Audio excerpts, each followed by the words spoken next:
Hello, everyone, and happy Friday!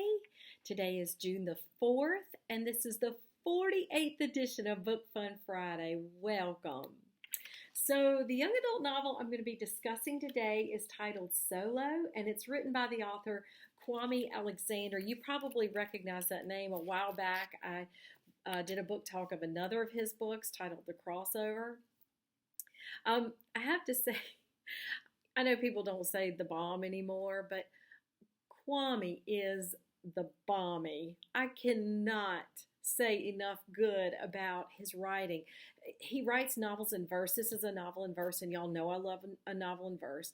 But aside from that, aside from the beautiful poetry that he writes, he just so authentically captures the voice and the experiences of young people. His storytelling is just lovely. He is just a wonderful, wonderful writer. He's the bomby.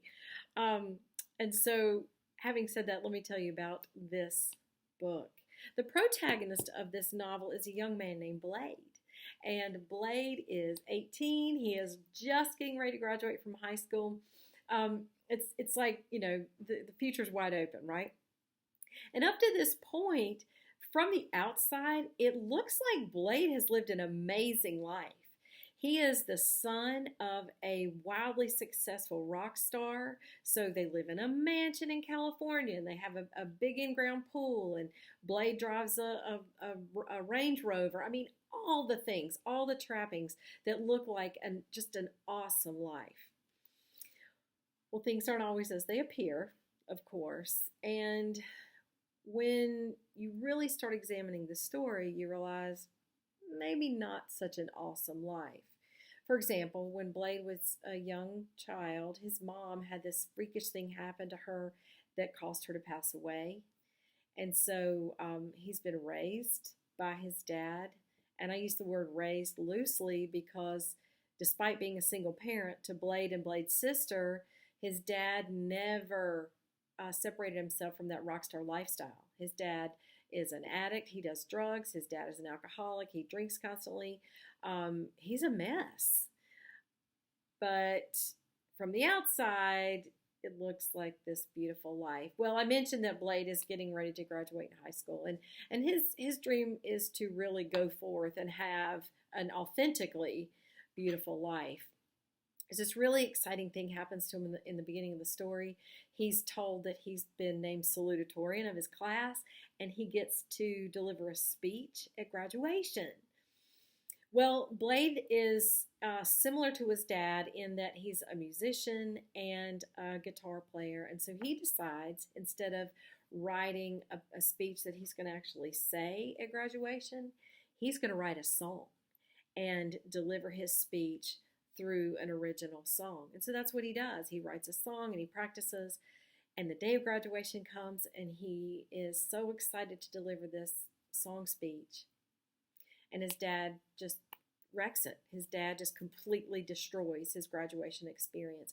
And when that happens, after everything that's led up to that moment, after losing his mom and being raised poorly by a single dad who's an alcoholic and an addict, who's been in and out of rehab, when his dad does that to him at graduation, something just shifts inside Blade. He just can't do it anymore. And so things come to a head.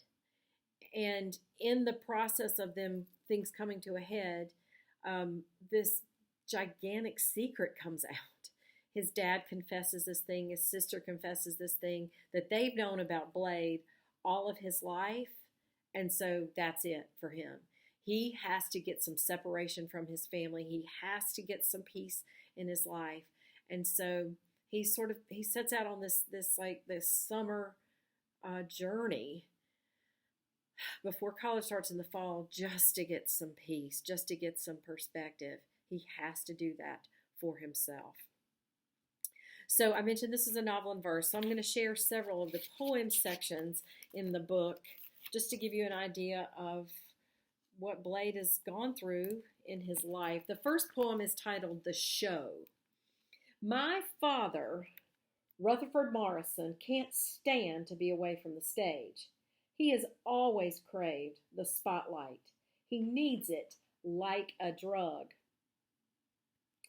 Posing, posturing, profiling before millions, an electric prophet, or so he thinks, capturing concert worshippers in the vapors of his breath, as if his voice was preparing them for the rapture.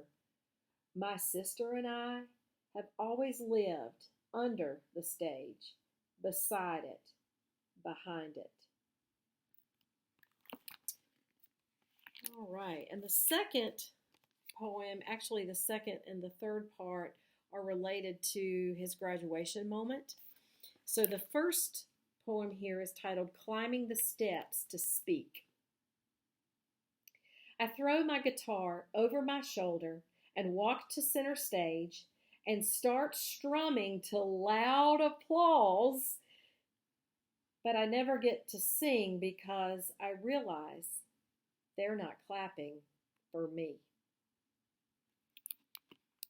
This next part is titled On the Biggest Stage of My Life.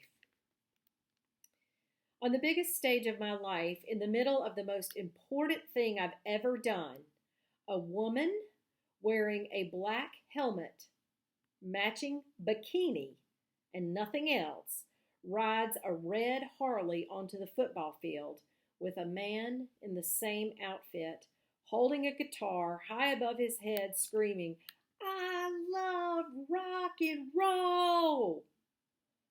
I stare in disbelief and shame at Chapel's his girlfriend, at Principal Campbell, at the graduating class, egging him on with cheers and roars, even after the bike slams into the front of the stage and he gets up, steps on the biker woman, then stumbles his way up the steps to the mic to me. Rock and roll, Blade, my father whispers, hugging me with breath that smells like the devil's mouthwash. And this next part is titled My Father. My father has a map on his body that tells you everything you don't want to know about him. A sun on his right shoulder, a storm cloud with a bolt of lightning on his left, a blade running down the back of his neck. Over his heart, it reads, still here. But we're not still here. This is the end of the road. While he bears his wretched self in front of the world, I walk off stage to the sound of his vomiting and cell phones clicking. I'm not even mad. I'm just done being here, being a Morrison. And then this last part is titled, I've Known the Rules. I've known the rules since I could smell vodka on his breath. Drown in its rancor. I know when it hits the fan to avoid all stores with newsstands. Don't watch any entertainment shows and stay away from social media because your family is a trending topic and the world laughs. And again, this is titled Solo, and it's written by the author Kwame Alexander. Well, guys, thank you as always. I appreciate you watching.